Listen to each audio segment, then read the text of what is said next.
Media మిత్రులందరికీ నమస్కారం. ఏంటంటే నేను ఒకటే మాట చెప్పదలుచుకున్నానండి. మా బలహీన వర్గాలకు చెందిన మా గౌడ కులానికి చెందిన జోగి రమేష్ గారిని ఇలాంటి ఇబ్బందులు పెడుతున్నారు. అది ప్రభుత్వానికి మంచిది కాదని కూడా తెలియజేస్తూ ఉన్నాను. ఎందుకంటే బలహీన వర్గాలకు చెందిన వ్యక్తి, దాదాపు 40 లక్షల ఓట్లున్న గౌడ కులానికి చెందిన వ్యక్తి ఇలా 2 పార్టీల్లో కులాలు ఉంటాయి. గౌడాసు ఆ పార్టీ తెలుగుదేశంలో ఉంటారు, ఇందులో ఉంటారు. మేము అది చెప్పట్ల. ఏదైనా సరే కుల సంఘాలు బాధపడుతున్నమాట యథార్థం. రమేష్ గారి మీద ఇలాంటి చేయటం కులస్తుల్లో బాధ నేను చూశాను. కొంతమంది చెప్పడం తెలుగుదేశం పార్టీ చెందిన కులాల గౌడస్లో కూడా ఇదేంటి అన్నగారి మీద ఇట్లా పెట్టారు మన కులస్తుల మీద ఫీలింగ్ నేను తెలుసుకున్నాను ఈ 2 రోజుల్లో.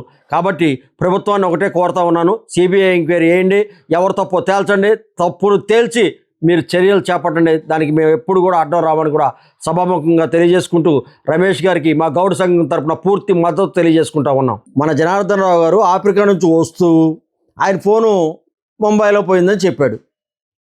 ముంబైలో ఫోన్ పోతే ఆ వీడియో ఎక్కడి నుంచి వచ్చింది, ఆ వాట్సాప్ చాటింగ్లు ఎక్కడి నుంచి వచ్చాయి, అసలు ఇది ఏం కట్టు కదా. ఒక విషయం, అసలు సుమారు 6,000 కోట్ల అవినీతి జరిగిందంటున్నారు ఈ మధ్య కుంభకోణంలో. 1 కోటి రూపాయలను చూపించాలిగా. రమేష్ గారి అకౌంట్లోనో, రమేష్ గారు పంపించమో, రమేష్ గారికి రావటమో చూపించాలి కదా. అది లేదు.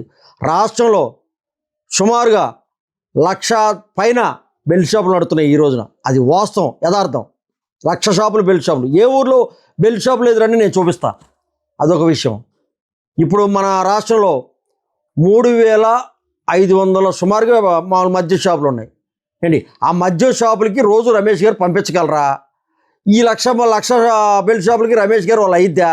ఆయన ఏ మంత్రి కాదు కదా, ఎలా అయిద్దండి? ఒకసారి ఆలోచించమని చెప్పి పత్రికాముఖంగా అధికార పార్టీని ప్లస్ మీడియా మిత్రులు అడుగుతూ ఉన్నాను. కాబట్టి రమేష్ గారి మీద ఇలాంటి అభూత కల్పనలో ఇకనైనా మానుకోవాలని కొంతమంది నాయకులు ఈ విధంగా ఆయన్ని అవమానపరిచి ఆయనకి మచ్చ వేయాలని చూస్తున్నారు. అది కరెక్ట్ కాదని కూడా తెలియజేసుకుంటా ఉన్నాను. సార్, ఒకటే తంబలపల్లి తెలుగుదేశం పార్టీ ఎమ్మెల్యే అభ్యర్థిగా పోటీ చేశారు రెడ్డి గారు, జయచంద్రారెడ్డి గారు ఏంటి. ఆయన తెలుగుదేశం ఎమ్మెల్యే అభ్యర్థి అక్కడ జరిగింది కార్యక్రమం. అది ఎవరో రమేష్ గారు అక్కడ చేస్తాడా తమలపల్లిలో? తర్వాత ఇక్కడ రమేష్ గారు చేసి ఉంటే రమేష్ గారు ఎందుకు పట్టిస్తాడని పట్టుకుని చూసి దాన్ని అండి. ఇప్పుడు ఇది కాకపోయినా సార్, ఒకటే మన పూర్తి ఎంక్వైరీ ఇచ్చి చిట్ అంటే మనం చంద్రబాబు నాయుడు గారు పెట్టారు, మనం కాదంటలేదు. కానీ మనకు అత్యున్నతమైనది ఏంటి? సిబిఐ ఎంక్వైరీ చేస్తే రమేష్ గారు తప్ప, ప్రభుత్వం తప్ప, ఈ మన జనార్దన్ రావు చేసేది తప్ప, ఎవరు చేసేది తప్ప అనేది వస్తుంది. ఇప్పుడు ఇంకో విషయం సార్, ఇందాక నేను చాటింగ్ చూసా. మన గౌరవనీయులు పెద్దలో మైలవరం ఎమ్మెల్యే వసంత కృష్ణప్రసాద్ గారు బామ్మర్ది గారు, కోటేశ్వరరావు గారు, ఆయనతో కూడా చాటింగ్ చేసి నాకు 80 లక్షలు పంపించాల్సింది నువ్వు ఇంతే పంపించావు, ఎప్పుడు పంపిస్తావు అని ఈయన అడిగినట్టు జనార్దన్ రావు ఏం చెప్పాడు? పంపిస్తానండి, నెక్స్ట్ వీక్ వచ్చి కలుస్తానంటే మా బావు కోడు అంటే ఎవరో మన కృష్ణప్రసాద్ గారు ఊకోరని. ఇవన్నీ మరి ఎట్లా సార్ చెప్పండి? ఇది ఏమండి చాటింగ్లు? అది కరెక్ట్ కాదు ఏంటి. ఆయన ఆఫ్రికాలో ఉండి వీడియో విడుదల చేశాడు. ఆ వీడియోకి ఆయన్ని అమెరికాలో, ఇప్పుడు ఆయన ఆఫ్రికా నుంచి వచ్చారు గన్నవరం ఎయిర్పోర్ట్లో. ఆయన్నే జనార్దన్ రావు గారు ఏంటి ఈ మద్యం కుంభకోణంలో ప్రధాన నిందితుడు. ఆయన్ని పోలీసులు కస్టడీలో తీసుకున్నారు. కస్టడీలో తీసుకొని ఆయన్ని న్యాయస్థానం దగ్గర, జడ్జి దగ్గర హాజరుపరిచారు. ఒక రిపోర్ట్ ఉంటుంది. ఆ రిపోర్ట్లో కనీసం ఆయన ఏం చేసింది ఏంటనేది పెడతారు. అది చూసే మన జడ్జి గారు రిమాండ్ తీస్తారు. అందులో కనీసం జోగి రమేష్ గారి పేరు లేదు. తర్వాత ఆయన్ని తీసుకెళ్ళిన 2వ రోజు ఈ వీడియో రిలీజ్ అయింది. ఆ పోలీసు కస్టడీలో ఉన్న వ్యక్తి వీడియో ఎట్లా రిలీజ్ చేస్తాడు? తర్వాత ఈ చాటింగ్లు ఎట్లా రిలీజ్ చేస్తారు? అసలు ఏం జరుగుతుంది? ఎవరు పెడుతున్నారు ఈ వీడియోలు? అసలు మన రాష్ట్రం ఎడిపోతుందో నాకే అర్థం కావట్లా. ఎందుకు అర్థం కావట్లేదు ఏంటంటే, ఇప్పుడు అసలు ఎవరు తెస్తున్నారు?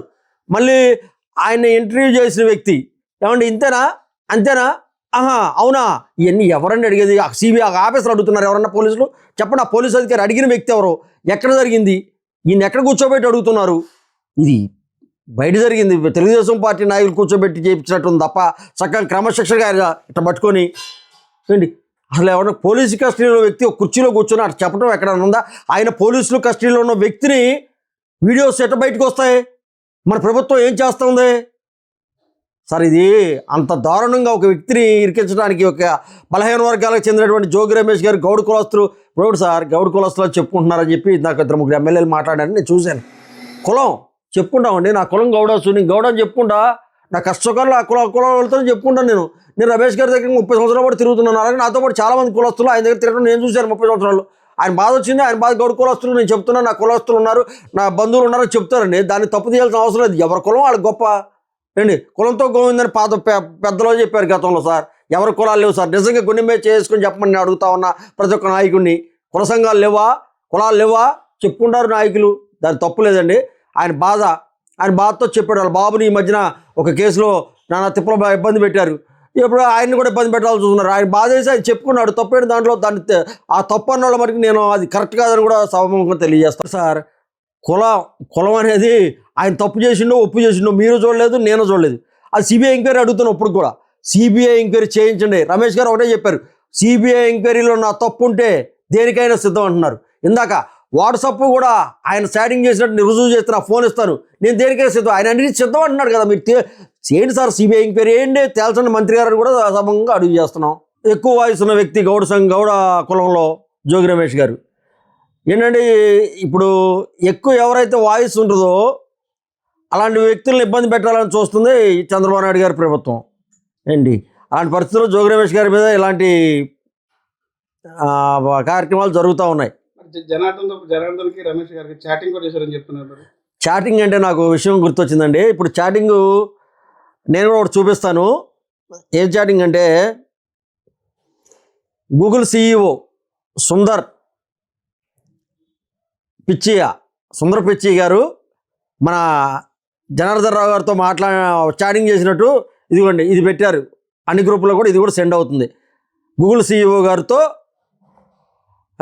సుందర్ పిచ్చయ్య గారితో మన జనార్దన్ గారు చాటింగ్ చేసినట్టు. ఇది కరెక్టా? ఇది చెప్పండి. ఇది కూడా అంతే కదా, ఇది కూడా సోషల్ మీడియాలో తిరుగుతుంది. ఇవన్నీ కట్టుకథలండి. జోగి రమేష్ గారి వ్యక్తిత్వం చాలా మంచి వ్యక్తిత్వం. ఆయన గత 30 సంవత్సరాల బట్టి మేము చూస్తూ ఉన్నాం. మా సంఘంలో కూడా యాక్టివ్ పర్సన్ గౌడ సంఘంలో. ఆయన ఇబ్బంది పెట్టాలని చూస్తున్నారు తెలుగుదేశం ప్రభుత్వం. కాబట్టి అది కక్ష సాధింపు చర్యలో ఒక బలహీన వర్గాలకు చెందిన వ్యక్తి మీద ఇలాంటి కార్యక్రమాలు చేయటం అనేది ప్రజలు హర్షించరు ఏంటి. అందరికీ కుటుంబాలు ఉన్నాయి, పిల్లలు ఉన్నారు, కుటుంబాలు. ఇవన్నీ రేపొద్దున ఇబ్బందులు, ఇవన్నీ అరెస్టులు ఇవన్నీ చేద్దామని చెప్పి చికాకు చేయాలని చూస్తున్నారు. అది కరెక్ట్ కాదు ఏంటి. పార్టీలు ఉంటే పార్టీలుగా చూసుకోవాలి తప్ప బలహీన వర్గాలకు చెందిన వ్యక్తి మీద ఇలాంటి సృష్టించి కల్పించి ఆయన ఇబ్బంది పెట్టాలని చూస్తే మటుకి మా గౌడ సంఘీయులు ఏంటి సహించేది లేదని కూడా సభాముఖంగా తెలియజేసుకుంటా ఉన్నాను. జోగి రమేష్ గారు ఏమన్నా ఎక్సైజ్ మంత్రి, లేకపోతే జోగి రమేష్ గారు ఏమైనా తెలుగుదేశం పార్టీలో క్యాబినెట్ మంత్రి, లేకపోతే తెలుగుదేశం పార్టీ సంబంధించి ఏమైనా పోస్టులో ఉన్నారా? ఏ విధంగా చేయగలరు ఆయన? అసలు ఈ ఉన్న పరిస్థితుల్లో ఈ గవర్నమెంట్ ఎన్డీఏ కూటమి ప్రభుత్వంలో, ఈ చంద్రబాబు నాయుడు గారి ప్రభుత్వంలో ఒక మాజీ మంత్రి ఈ మధ్యనే మంత్రి గారి బాబును కూడా ఒక కేసులో ఇరికించడం జరిగింది. అలాంటి పరిస్థితుల్లో జోగి రమేష్ గారు మద్యం వ్యాపారంలో చేయటం అనేది ఈ రాష్ట్రంలో అది సంభవమా? ఆయన మంత్రి కాదు, తెలుగుదేశం పార్టీ లీడర్ కాదు, 1000 కోట్లకు అధిపతి కాదు. ఎలా చేస్తారండి? అది ఎంతవరకు కరెక్ట్? అసలు పద్ధతి కాదు, కూడా కరెక్ట్ కాదు అది.